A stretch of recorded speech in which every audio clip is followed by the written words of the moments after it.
श्री कृष्ण अर्जुन के कहने पर कि हे परमपिता परमात्मा, मुझे अपनी दिव्य विभूतियों का वर्णन करो, तो श्री कृष्ण ने अर्जुन के सामने अपनी दिव्य विभूतियों का वर्णन किया और उसको हम सब ने 20 से लेकर 39 श्लोकों तक श्री कृष्ण ने जैसे जैसे अपनी विभूतियों का वर्णन किया, हमने उसको जाना और हमने क्या देखा कि ईश्वर की विभूतियां हमें सृष्टि के एक एक तत्व में दिखाई देती हैं।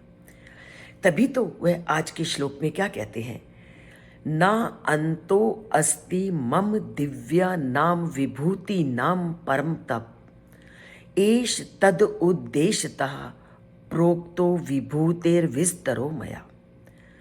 वो श्री कृष्ण क्या कहते हैं कि मैंने तुम्हारे कहने पर, हे परम तप, हे तेजस्वी, तुम्हारे कहने पर मैंने अपनी विभूतियों का वर्णन किया, पर मेरी दिव्य विभूतियों का कोई अंत नहीं है।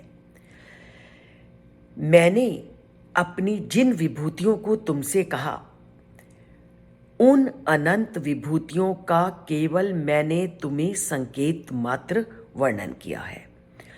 श्री कृष्ण ने अर्जुन के सामने सृष्टि के कण कण में अपनी सत्ता का वर्णन किया है, पर फिर भी वो कहते हैं कि मैंने अपनी अनंत विभूतियों का केवल संकेत मात्र वर्णन तुम्हारे सामने किया है। तो ये श्लोक में क्या कहता है कि श्री कृष्ण का जो स्वरूप है वो दिव्य है और उस दिव्य स्वरूप को समझना और उसकी विभूतियों का वर्णन करना संभव नहीं। हमेशा मन विशिष्ट गुणों की ओर आकर्षित होता है, इसलिए भगवान ने अपनी विभिन्न शक्तियों का विलक्षण रूप से प्रकट किया है तथा अपनी वैभवशाली विभूतियों को लोगों के सामने बताया है।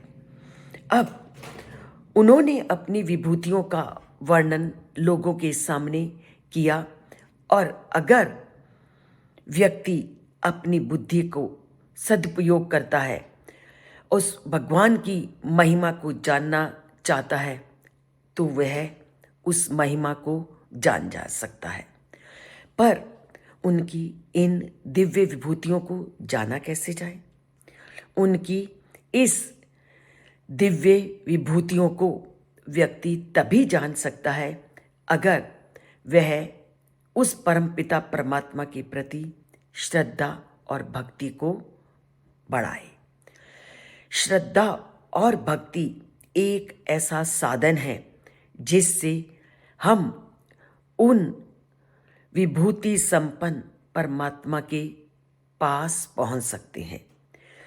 तो अगर उस विभूति को जानना है, उस परमात्मा की शक्तियों से परिचित होना है, तो परमात्मा के प्रति भक्ति, परमात्मा के प्रति श्रद्धा को धारण करना ज़रूरी है और वह श्रद्धा और उसकी महिमा और उसकी शक्ति को जानने के लिए अपने अंदर भक्ति भावना को लाना ज़रूरी है।